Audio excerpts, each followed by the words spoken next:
My name is Schuyler Chapin, and we are, of course, on firing line, but with an interesting difference, because this half hour in Phoenix will include members of the Phoenix Symphony, its conductor, James Sedaris, and a rehearsal of Bach's F minor concerto for harpsichord and orchestra, in which our regular host will play what might be described as a major role.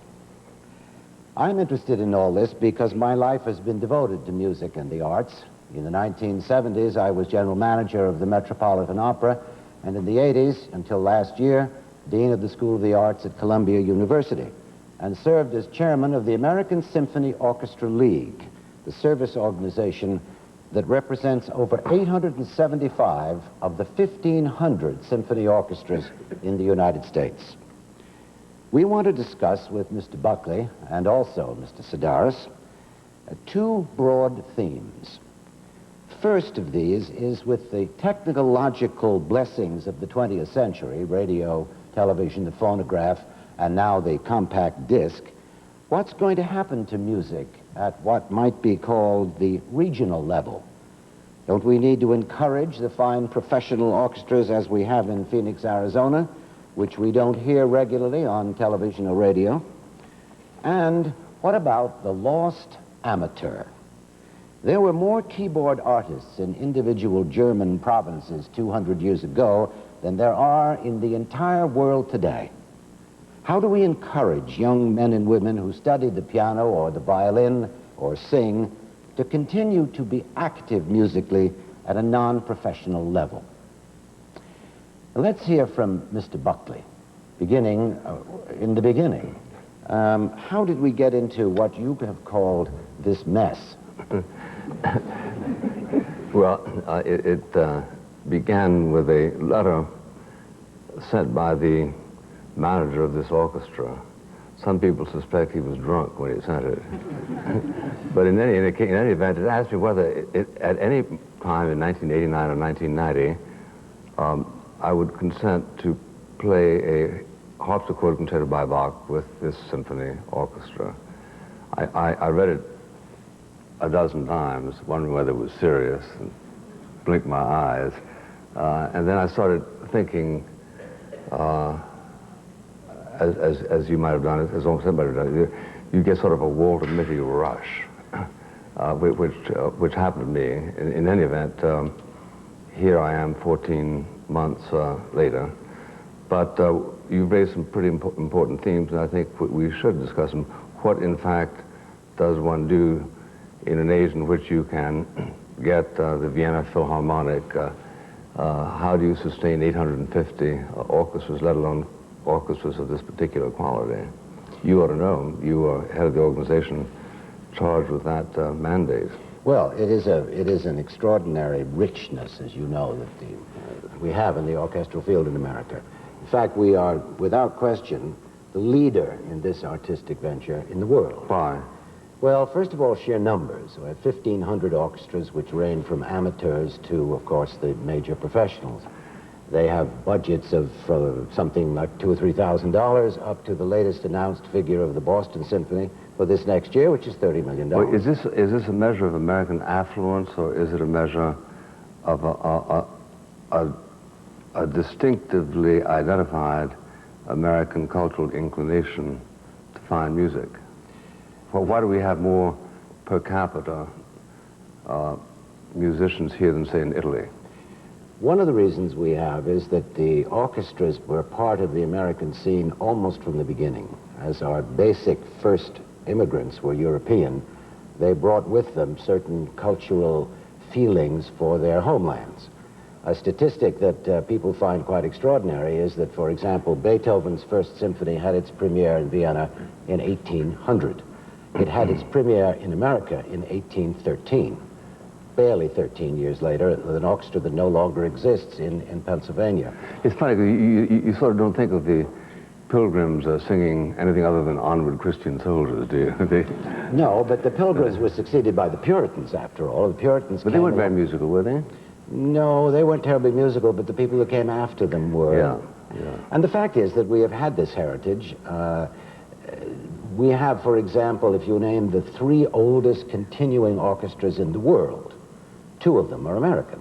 It always startles people, but it happens to be true. Yeah. I'm not now talking about orchestras in Europe like the Gewandhaus or the Leipzig, or whatever, that have come and gone and come and gone. But in sense of continuous performance, the 3 oldest in the world are the Vienna Philharmonic and the New York Philharmonic in 1842, both of them started, and the third is the St. Louis Orchestra. And that, of course, was because of the German immigration across the country and the settlement in St. Louis of that particular group who wanted quickly a Singverein and please, aber yes, an orchestra. Well, and of course, to have orchestras, you got to have people who want to play in them. And since in order to qualify to play in an orchestra like this, you got to be good, it means you get, the top 2 or 3 out of, say, 100. Now, how does America compare with other countries in terms of people who begin the study of music? In this country, we have always specialized in training instrumentalists.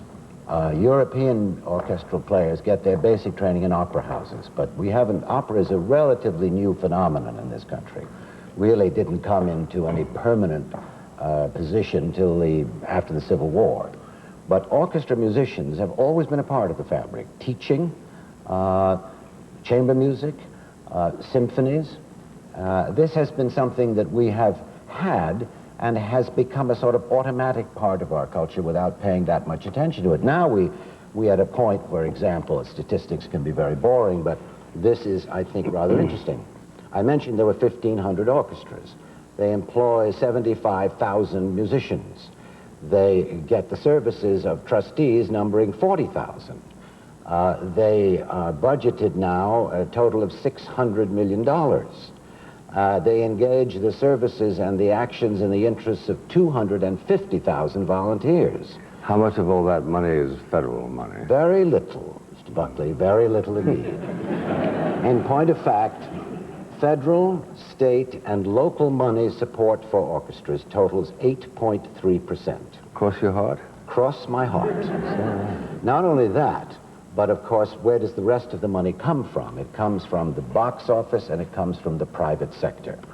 And in the course of the years ahead, I hope that the federal, state, and local percentage will rise from 8.3% to at least 20%, which I think is a perfectly fair ratio. Maybe that's why they didn't make you National Commissioner of the Arts. Well, that's entirely possible, but I hope the man who has it will push on in the same way. But the real fact here is that local support from communities such as Phoenix and communities all across the country are what make it possible for orchestras to exist. Okay, well, what about the second theme that you touched on?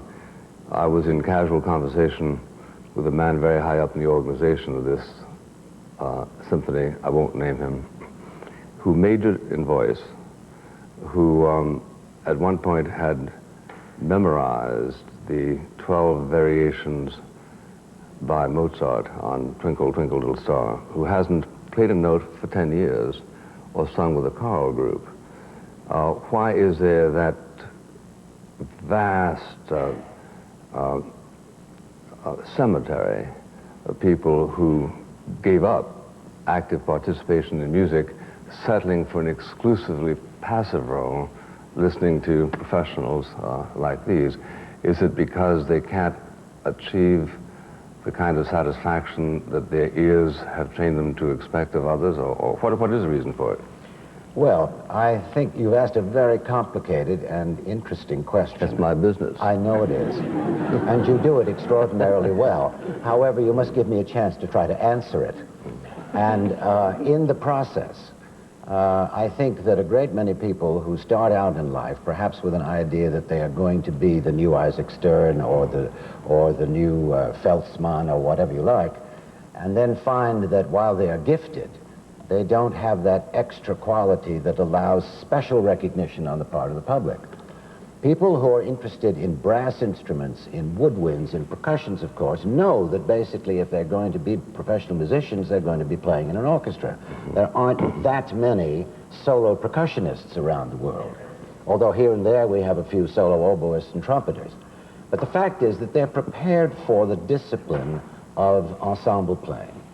The ones who sometimes suffer the most in terms of disappointment, for that is, I think, part of what you're asking, are string players, many of whom, particularly violinists, don't start out in life with the idea of playing in an ensemble, except perhaps chamber music.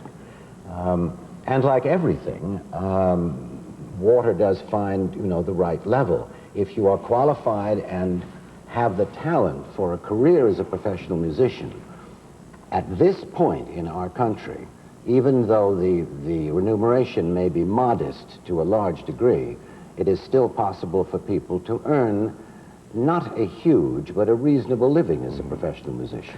Yeah, but what about people who don't achieve that level of skill, and yet there seems to be such little demand for them, singers, for instance. How many people participate, other than, say, in church services, in choral groups, or even, as you say, in chamber groups? How much playing, say, at my level rather than at their level, what is there about our culture that discourages a continuing enjoyment of the musical experience? I don't think our culture does discourage that. There is a very interesting volume put out by Chamber Music. I could ask you an embarrassing question. If you add your children to my siblings, how many of them play any instrument?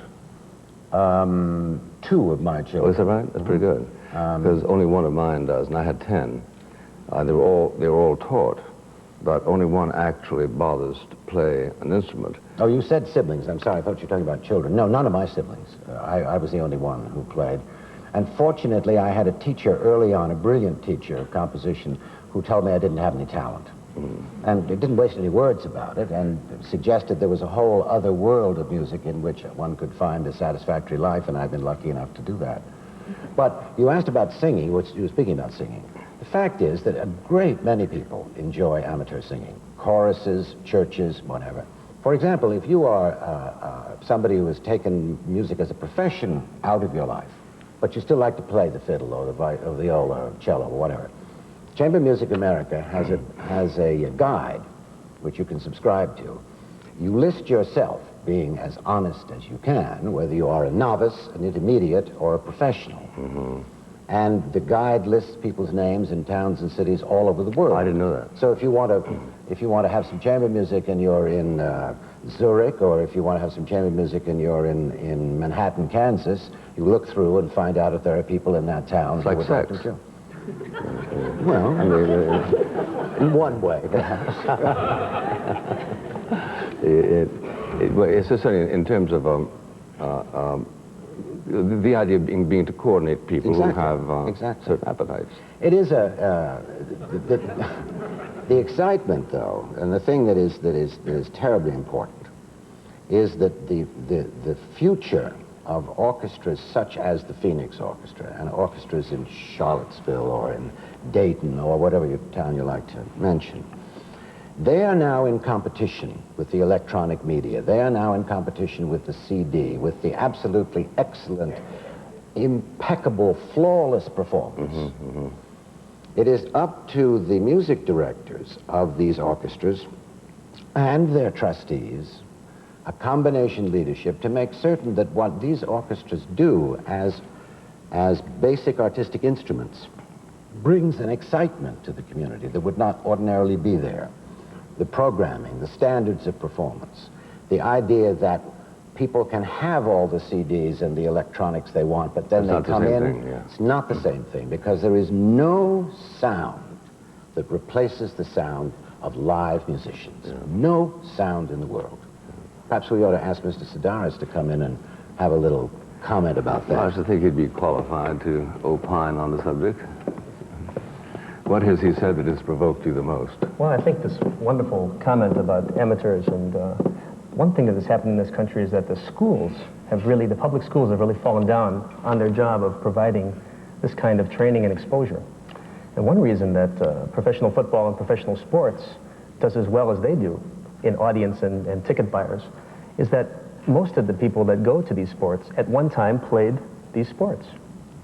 all the boys and many of the young girls now are playing sports. So they are participants and have an appreciation for the Well, form. are you saying that the public schools don't offer it, or that there are not students there who ask for it? No, it's being less and less offered.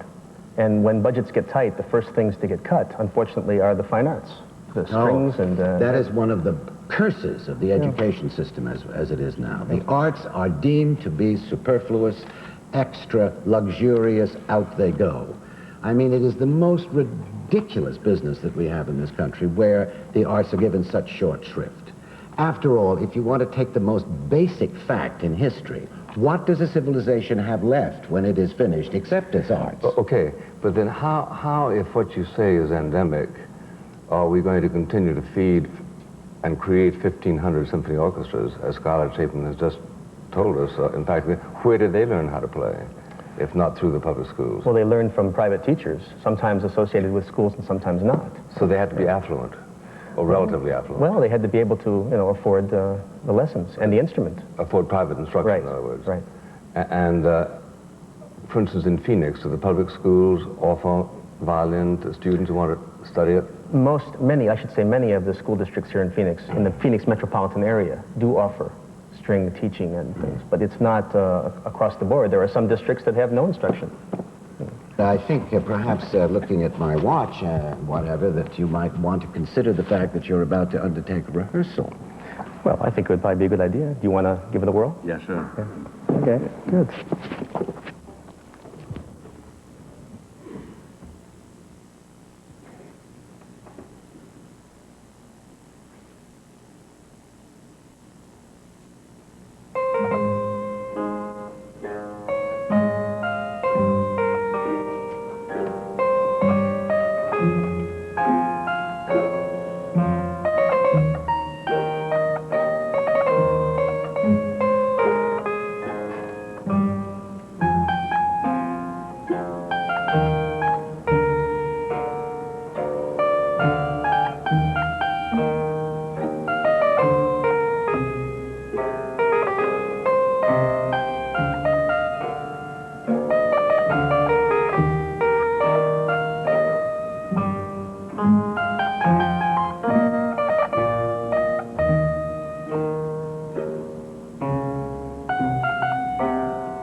L. John Polite, Jr., the Friends of Firing Line, and by the financial support of viewers like you.